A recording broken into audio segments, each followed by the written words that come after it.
Mga lider ng Iran nataranta dahil ang tatlong aircraft carrier ng Amerika nagsama-sama malapit sa Strait of Hormuz. Pagsiklab ng panibagong digmaan sa pagitan ng Iran at Amerika nagbabadya na. Mga diplomat ng Iran na nag-aastang matapang lumipad papuntang Pakistan para ipaabot ang kanilang mensahe kay President Trump. Tatlong super aircraft carrier, dala ang 200 eroplanong pandigma, 15,000 mga sundalo, 9 na US destroyer ang nasa pintuan na ngayon ng Iran. F-22 Raptor nagliparan sa airspace ng Pilipinas. China nagsagawa ng live fire exercise sa katubigan daw ng Luzon. Pero ang nakapagtataka, ayaw namang idetalye ng China ang eksaktong lugar ng kanilang military exercise. Abala naman ang China sa pagnako ng mga yaman ng Pilipinas. 20 dayuhan ang inaresto sa Eastern Mindanao dahil sa umano'y illegal na aktibidad. Hindi lang yan mga kabayan ang nakababahala na kumpiska sa kanila ang mga uniformeng ginagamit din ng People's Liberation Army.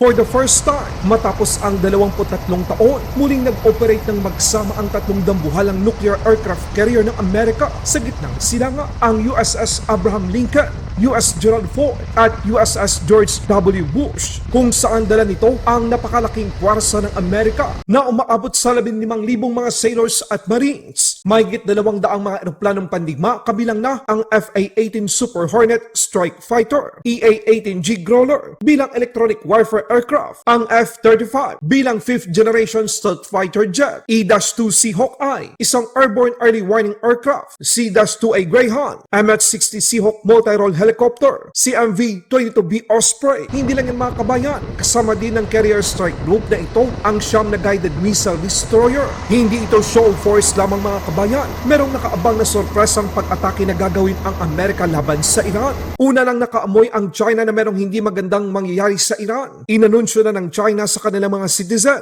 na kasalukuyang nasa Iran na habang bukas pa ang mga paliparan ay umalis na sila sa lalong madaling panahon. Halos ganito rin ang nangyari nung unang sumalakay ang Israel at Amerika sa Iran noong ika-28 ng Pebrero taong kasalukuyan. Kaya sa Iran military, habang may oras pa at bukas pa ang negosasyon, makipagsundo na kayo sa Amerika. Ngayong alam ng Iran na hindi aatras ang Amerika sa labang ito, agad na pumunta ang mga delegado ng Iran sa Pakistan, kunwari para bumisita lamang. Pero ang totoo, natatakot sila sa ikalawang yugto ng digmaan. Gusto ng Iran na makipag-usap sa Amerika. Yan ang mahirap sa kanila. Nagkukunwari silang matapang pero tiklop naman pala. Ayon naman kay Secretary of War Pat Hegseth, walang iba ang may kontrol ng Strait of Hormuz kundi Amerika lamang. Walang papasok na barko ng Iran. Wala ring lalabas na barko ng Iran. 34 na barko na ng Iran ang naharang at pinabalik ng Amerika.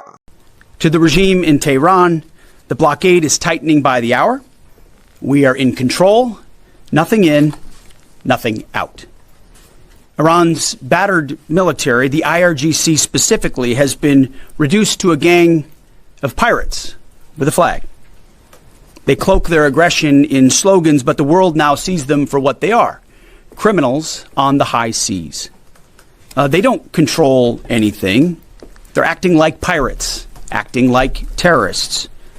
They're the ones who lay indiscriminate mines, who shoot at random ships, who killed 45,000 of their own people, innocent protesters in the course of weeks. Their own people. They are the bad actors. The vessels that the Iranians seized in recent days, a couple of them, they're not American ships. They're not Israeli ships. They're just random ships that where they drove their little speedboats up to and shot at those ships with AK-47s. Anyone with a speedboat, a gun, and the wrong intentions can do that. They know that we, the United States of America, control the flow of global shipping. And we know that they know. Their real navy is at the bottom of the Arabian Gulf.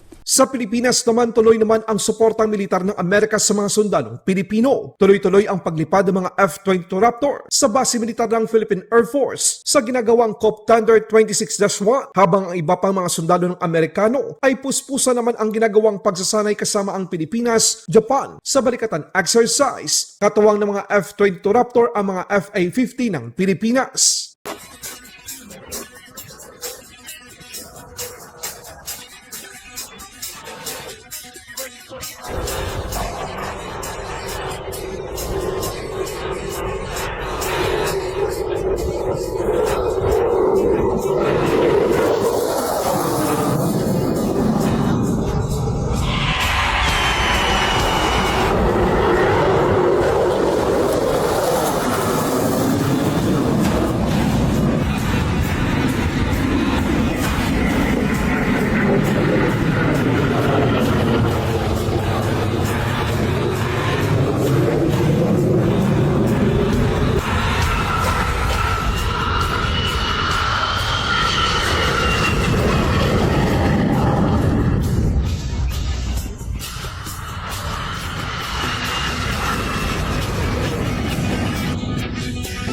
Habang abala naman ang Amerika sa Iran, abala naman ang China sa pagnako ng mga yaman ng Pilipinas. 20 dayuhan ang inaresto sa Eastern Mindanao dahil sa umano'y illegal na aktibidad. 20 dayuhang Chinese ang inaresto sa magkahiwalay ngunit magkaugnay na operasyon ng mga otoridad ng Eastern Mindanao. Noong ika-22 ng Abril taong kasalukuyan, pinangunahan ng Eastern Mindanao Command o EastMINCOM, katuwang ang Bureau of Immigration, ang operasyon sa Pantukan, Davao de Oro at Tagum City sa Davao del Norte. Ayon sa mga otoridad, nahuli ang mga dayuhan dahil sa umano'y paglabag sa Philippine Immigration Act matapos umanong masangkot sa mga hindi otorisadong gawaing pang-ekonomiya sa bansa. Sa investigasyon, lumalabas na overstaying na ang mga dayuhan at hinihinalang sangkot sa pagpuslit ng mga mineral ore palabas ng bansa. Na-recover ng mga otoridad ng Pilipinas ang iba't ibang mineral resources, heavy equipment, pampasabog at mga uniformeng kahalintulad ng ginagamit ng People's Liberation Army. Sinusuri rin kung may koneksyon ang kanilang aktibidad sa mas malalaking krimen sa bansa. Ang nakapagtataka, bakit nagagawa ng mga Chinese na ito na sirain ang kabundukan ng Pilipinas at nakawin ang mga yamang dapat naman ay para sa mga Pilipino? Sino ang nasa likod ng mga ito? China, nagsagawa daw ng live fire exercise sa katuwigan daw ng Luzon. Aktual na video, panoorin.